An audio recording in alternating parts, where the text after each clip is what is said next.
તો નુપુર મેડમ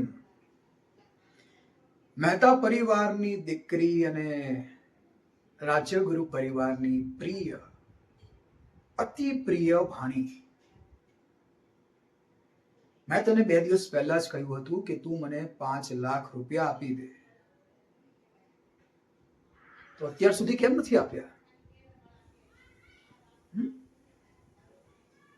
નહીં આપું?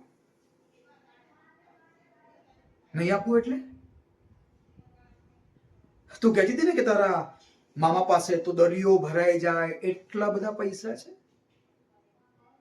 તો એમાંથી એક લોટો પાણી આમ કે આમ જાય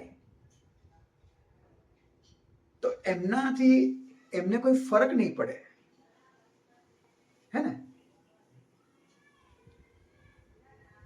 અને તું ક્યારથી સ્વાભિમાની થઈ ગઈ? તારા બાપ પાસે પૈસા નથી એટલે જ તો તારા મામાના ઘરે રહે છે, અને જે તારી માં કરવા માંગે છે કે ધર્મેન્દ્ર રાજ્યગુરુના પૈસા લૂંટવા,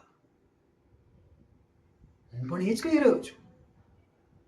તો પછી તારી માં અને મારામાં ભેદભાવ કેમ? તારા પતિ અને તારી માની અંદર ભેદભાવ કેમ? શું કર? દારૂ? ના બેબી, હું કોઈ દિવસ જુગાર નથી રમતો, નેવર. અને આ તો સ્પેક્યુલેશન કહેવાય, અનુમાનનો વેપાર. પૈસા લગાવો, અનુમાન લગાવો, અને જો જીતી ગયા તો પછી પૈસા અને પૈસા. અને દારૂ, દારૂ તો દવા કહેવાય. અનુમાન લગાવવા માટે દવા તો લેવી જ પડે ને.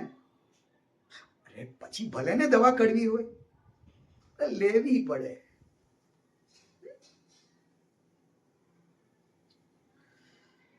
જો હું તારા એક પણ પ્રશ્નનો જવાબ આપવા બંધાયો નથી, સમજી? એટલે ચૂપચાપ મને પૈસા આપી દે, કે પછી તારી વાલી બેન અનુશ્રી આપશે મને. મેં સાંભળ્યું છે કે તને બહુ જ પ્રેમ કરે છે, તો તારા માટે એટલું નહીં કરે?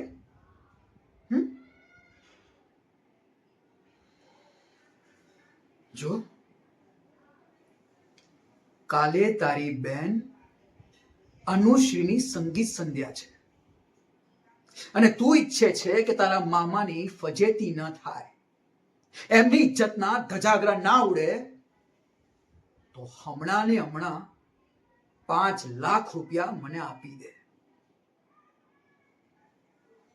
નહીં તો પછી કાલે જે પણ થાય એ જોવા માટે તૈયાર રહે.